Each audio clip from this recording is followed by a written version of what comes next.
बिस्मिल्लाहिर्रहमानिर्रहीम, अस्सलाम वालेकुम, वेलकम टू द बीनर सलीम शो। आज की सबसे बड़ी खबर यह है जिसके ऊपर मैं आपसे अपने चंद सेंस शेयर करना चाहती हूँ। वो खबर यह है कि इतने बुरे हालात होने के बावजूद भी इमरान खान साहब का जो ट्रोलिंग का भूत है ना, टॉन्ट लगाने का, तंज लगाने का है और ठट्ठे मजाक उड़ाने का, वो जो भूत है इमरान खान साहब का, वो उनके सर से नहीं उतरा।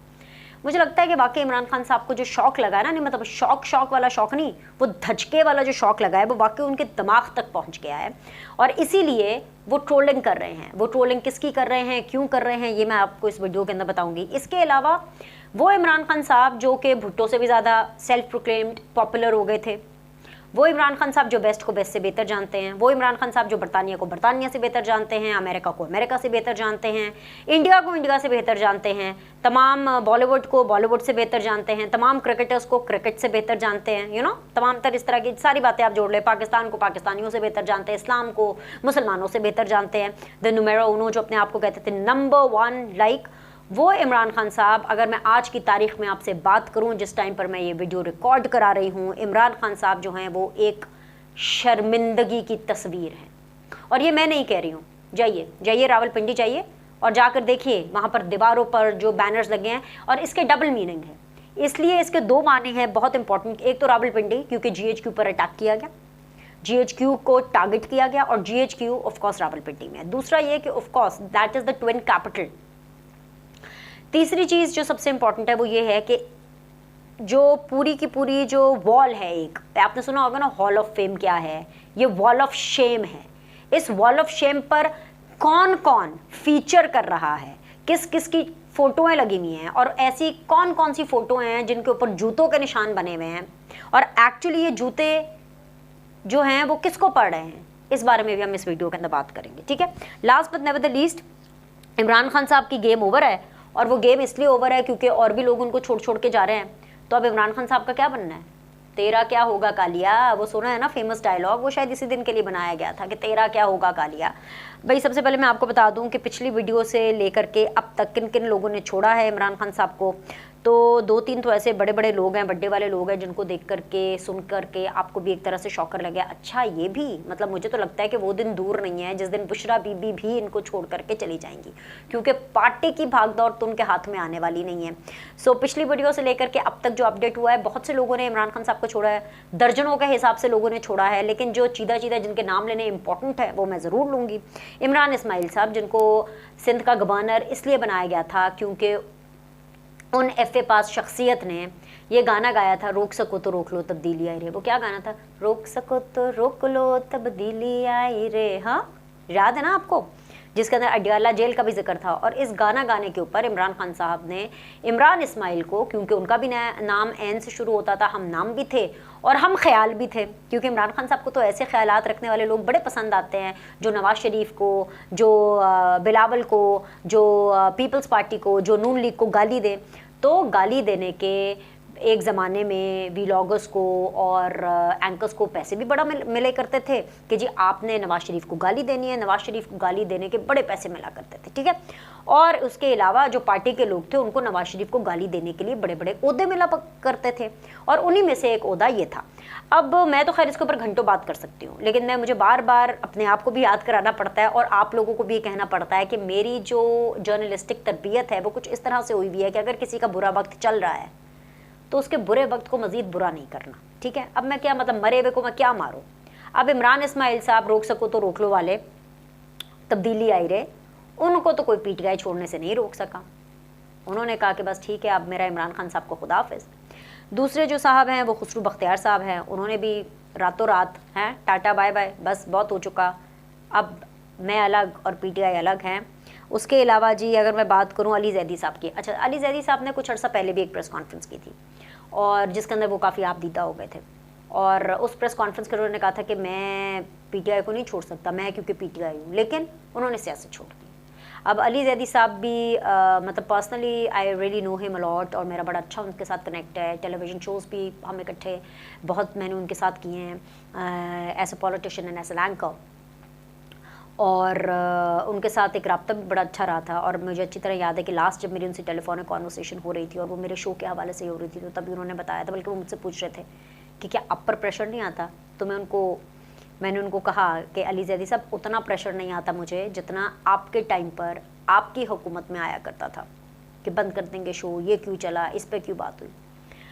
तो yes, he was under lot of pressure, और प्रेशर ज़्यादा उनको यही था कि उनकी पार्टी क्या करतूत कर रही है, इसका भी एक प्रेशर था। खैर anyways, I feel so sad for him because he was also crying. And होता है, हम भी इंसान हैं, हो जाते हैं, लेकिन क्या करें, मतलब आपने जो करतूतें की होती हैं फिर उसकी भरपाई तो करनी पड़ती है। तो उन्होंने भी अब सियासत छोड़ दी है। इसके अलावा हाशिम डोगर साहब जो हैं पंजाब के अंदर, उनको पंजाब कैबिनेट का हिस्सा भी बनाया गया था, उन्होंने भी पाकिस्तान तहरीक इंसाफ को छोड़ दिया है। सो बस आहिस्ता आहिस्ता मेरे ख्याल से वो जो 2-4 लोग रह जाएंगे, एक दिन आप सुनेंगे बुशरा बीबी ने भी PTI छोड़ दी, बुशरा बीबी ने भी खान साहब को छोड़ दिया, बुशरा बीबी ने भी जमान पाक छोड़ दिया है। बनी गाला तो खैर ऑफ कोर्स शायद ना ही छोड़े, क्योंकि बनी गाला के अंदर कुछ हिस्सा मेरे ख्याल से बुशरा बीबी साहिबा के नाम पर भी है। ये जब उनके निकाह के हवाले से बातें हुई थी तो ये बात पता चली थी। खैर, तो लोगों का पाकिस्तान तहरीक इंसाफ को छोड़ने का सिलसिला बिल्कुल जारी है। अब ऐसे में इमरान खान साहब को जो है वो शौक लग गया। शौक जो है वो डबल लगा। वो शौकीन वाला शौक नहीं कह रही, वो धचके वाला शौक कह रही हूँ। इसलिए भी धचका लगा क्योंकि इमरान खान साहब तो अपने आप को, मैं हूँ इमरान खान साहब हैं, इमरान खान तो एक ब्रांड है। वो क्या था, one man, last man, only man, कुछ इसी किस्म की, क्या यही कैंपेनिंग करते रहते हैं ना भाई। उनको भाई फोटोएं तो भेजी होंगी व्हाट्सएप पे, wall of shame, hall of fame हम सुना करते थे, वॉल ऑफ शेम मतलब शर्मनाक, शर्म की दीवार है, शर्मनाक तस्वीर है। यौम मुज़म्मत गद्दार पाकिस्तान। अच्छा जी, किस किस की फ़ोटो है इस पर, कहाँ से शुरू करूँ, बड़ी लंबी लाइन है भाई, तौबा तौबा। अच्छा जी, राइट से शुरू करें, लेफ़्ट से शुरू करें, चलो। अज़हर मशवानी साहब हैं, जाहिर बता, जो उनकी पूरी कैंपेनिंग सोशल मीडिया सारा देखा करते थे। अली जैदी साहब हैं, फ़ारूक हबीब साहब हैं, फवाद चौधरी साहब हैं इस पर, असद कैसर साहब हैं, Murad Saeed, of course mister Khan साहब के बगैर तो तस्वीर ही ये अधूरी होती ना। इसके अलावा शाह महमूद कुरैशी और अली अमीन गंडापुर, यास्मीन राशिद, कासिम सूरी, इमरान इस्माइल, एजाज चौधरी, जरताज कुल, हलीम आदिल शेख, अल्लाह को जान देनी है, क्या नाम है, शरियार अफरीदी, अली साही, हसन नियाज़ी, इमरान रियाज़ ख़ान जो एंकर हैं, PTI के नहीं हैं, एंकर हैं जो, और अली मोहम्मद ख़ान एंड फिरदौस शमीम नकवी। ये तो एक है जी वॉल ऑफ शेम। इसके अलावा जगह जगह बैनर्स लगे हुए हैं और इनके मुंह के ऊपर वो जो लानतों वाली तस्वीरें नहीं होती, ऐसे पंजा बनाया होता है जो कि लानत की निशानी होती है। इट्स लाइक ब्लैक कलर का पंजा बना हुआ है। और हमारे पंजाबी कल्चर में and even also in Sindhi culture also it is called like, ऐसे करके इशारा करते हैं कि लानत है, लानतों वाला फेस है, उसको ब्लैक कलर का वो बनाया हुआ है। और कुछ पोस्टर्स ऐसे लगे हुए हैं जिनके ऊपर पाँव यानी जूतों के बूट्स के निशान हैं। अच्छा खैर, बुरा वक्त आएगा, इतना बुरा वक्त जाहिर सी बात है तजलील करने के लिए किया जा रहा है ताकि इनकी और बेइज्जती हो, ताकि और इनको इंसल्ट किया जाए। और ऐसे देख करके ऑफ कोर्स इमरान खान साहब को तो झटका लगेगा ही, उनको तो शौक बिल्कुल ही लगेगा। मेंटली तो बड़े ज़्यादा वो एक डिप्रेशन में और वाकई एंजाइटी में होंगे। आई एम श्योर कि दवाइयाँ ले रहे होंगे या उन्होंने अपनी डोज बढ़ा दी होगी। इन दोनों में से कोई काम होगा, जाहिर सी बात है करने का। बट ये चीज़ें देख करके मुझे लगा भी कि एक्चुअली ये जो लानतें भेजी जा रही हैं, ये जो जूते इनके फेस के ऊपर जो फुटप्रिंट्स लिखे गए हैं, लगाए गए हैं, सॉरी, वो फुटप्रिंट्स और वो जो लानतें वो किन को भेजी जा रही है? कौन लोग थे जिन्होंने इनको इकट्ठा किया? किन लोगों ने इन हीरो को इकट्ठा करके सियासतदानों के नाम पर, सियासत के मुंह पर एक तमाचा मारा? वो कौन लोग थे? क्योंकि हमें तो पहले दिन से पता था। मतलब मैं तो इमरान खान साहब की तर्ज सियासत को तब से क्रिटिसाइज़ कर रही हूँ जब से मैंने प्रोग्रामिंग में, जब से मैंने अपने करियर का आगाज़ किया है।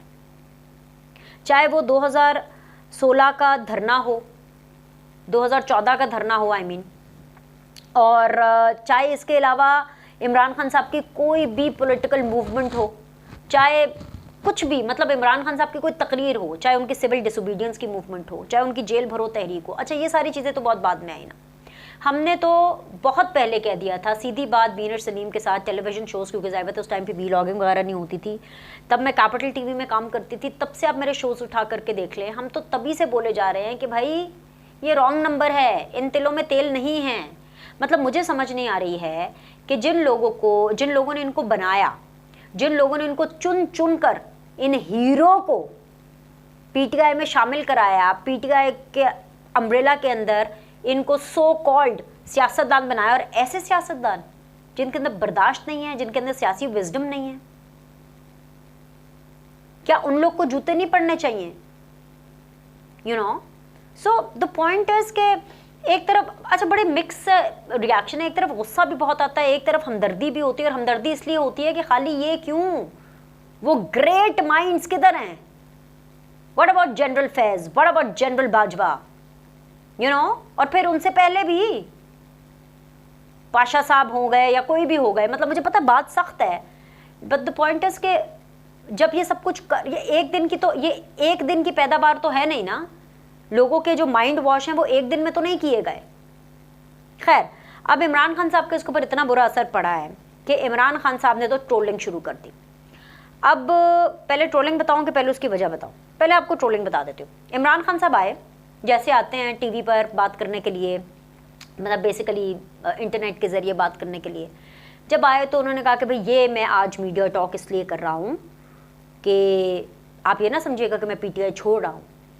और फिर उसके बाद उन्होंने, मतलब आप देखें इंसान का लेवल देखें, यू नो, ज़िंदगी में ये वाला नशा चाहिए कि इतने बुरे हालात चल रहे हों। और ये जब मैं बार बार आपको कहती हूँ ना बुरे हालात, ये सिर्फ बुरे हालात पीटीआई के या इमरान खान के या उनकी पार्टी के या जो भी, अब तो हर पार्टी बची नहीं है, ये मैं उनके नहीं कह रही होती कि जी इमरान खान साहब को सब लोग छोड़ के जा रहे हैं। वो बुरे हालात में इसलिए कह रही होती हूँ कि जो सियासी नफरत का बीज इमरान खान ने अपनी सियासत के ज़रिए बोया है, जिसको वो एक शाऊर कहते थे कि जी मैंने लोगों के मुंह में ज़बान डाल दी है, शाऊर कहते थे इसको, कि जब वो सवाल पूछेंगे, ये बदतमीज़ी थी, ये तूफ़ान बदतमीज़ी थी, गालम गलोच कल्चर, पॉलिटिकल पोलराइजेशन, दोस्त दोस्त नहीं रहा, बड़े को छोटे की तमीज़ नहीं, छोटे को बड़े की तमीज़ नहीं। इन्होंने अच्छे खासे जो पढ़े लिखे लोग हैं और जी शाऊर लोग हैं उनमें अच्छा फ़र्क दे दिया। बड़ी बड़ी डिग्रियों वाले, मतलब कोई लोग अरेस्ट हो रहे हैं, कोई आईजी का बेटा है, कोई फलाने फौजी का बेटा है, कोई फलाने फौजी का दामाद है। I mean I am sure कि दीज पीपल आर एजुकेटेड, मतलब डिग्री वाइज एजुकेटेड, दिमाग के एतबार से एजुकेटेड नहीं होंगे। वो फर्क भी बिल्कुल वाजे कर दिया और इमरान खान साहब ने किया। और क्योंकि मैं बार बार जैसे कह रही हूँ कि ये एक दिन में एक साल में नहीं हुआ, तो ये बुरे हालात हैं। इमरान खान की वजह से पाकिस्तान के बुरे हालात हुए। जिस तरह जनरल ज़िया पाकिस्तान के गिट्टे गोडों में बैठ गया था, उसी तरह इमरान खान और इनके साथ जो तिगड़ी थी ना, बाजवा एंड फैज़ एंड इमरान खान, इन तीनों ने पाकिस्तान की जड़ें क्या जड़ें खोखली कर दी हैं। इतने बुरा ये पाकिस्तान के साथ करके गए हैं। अब एक दूसरे के ऊपर ब्लेम डाले, एक दूसरे को नंगा करते फिर किसने किया, उसने किया, फलाने ने किया, उससे कोई फर्क नहीं पड़ता, बट दे वो पार्टी टू इट पीरियड।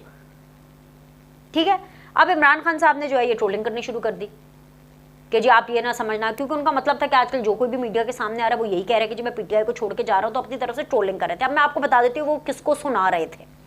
वो सुना रहे थे इमरान खान साहब अकबर एस बाबर साहब को। वो इसलिए क्योंकि अकबर एस बाबर साहब ने इमरान खान साहब से इनडायरेक्टली, क्योंकि जाहिर सी बात उनकी तो बातचीत है ही नहीं, उन्होंने अपील की इमरान खान साहब से कि खुदा का वास्ते इमरान खान साहब आप पीटीआई का जो पीछा है वो छोड़ दें, आप छोड़ दें पीटीआई, क्योंकि मैं जो हूँ जेन्युइनली पीटीआई वर्कर्स के साथ राब्ते में हूँ, जो जेन्युइन पीटीआई के लीडर्स या कारकुन हैं, और हम अपनी पार्टी को आगे करना चाहते हैं। इमरान खान के चक्कर में, आपके चक्कर में पूरी की पूरी पार्टी का दिवालिया हो गया, पूरी पार्टी चली गई तेल लेने के लिए। तो इमरान खान ने उसको ट्रोल किया, अकबर एस बाबर को ट्रोल करके, और उनको जवाब दिया, क्योंकि अकबर एस बाबर ने बड़ा मुतालबा कर दिया था कि चलो चलो खान साहब आप पीटीआई छोड़ें, चलें छोड़ें, दस्ती पीटीआई छोड़ें, जान छोड़ दें इस पार्टी की। तो ये जो है तमाम तर सूरत हाल है जो कि मैंने आपके साथ डिस्कस करनी है। और एंड के ऊपर एक चीज़ जिसका इमरान खान साहब से डायरेक्टली तो कोई ताल्लुक नहीं है, लेकिन इनडायरेक्टली ज़रूर इससे ताल्लुक है, वो ये है कि जी मौलाना फजलुर रहमान साहब जो हैं वो लंदन चले गए हैं। बाय द टाइम मैं आपसे बात कर रही हूँ उनकी फ़्लाइट लैंड कर चुकी होगी लंदन में। उनका चंद रोज़ का क़याम है, तकरीबन 4 से 5 रोज़ का क़याम है जो मुझे बताया गया है, और उसके अंदर वो ऑफकोर्स मुख्तलिफ़ कारकुनान से भी मिलेंगे। लेकिन कारकुनान से मिलने से पहले ऑफकोर्स वो जो हैं नवाज शरीफ साहब से मिलेंगे, और नवाज शरीफ साहब से बहुत सी बातें वो करेंगे, हार्ट टू हार्ट टॉक करेंगे। ज़ाहिर सी बात है वो अपडेटेड जो सिचुएशन है वो उनको बताएंगे, ख़ास तौर पे वो अपडेट सिचुएशन जो इस्टेब्लिशमेंट के हलकों से, जो बातें शहबाज शरीफ साहब शायद नोटिस नहीं कर रहे हैं या वो बता नहीं पा रहे हैं, या पीपल्स पार्टी जो है वो नवाज शरीफ साहब को नहीं बता रही है।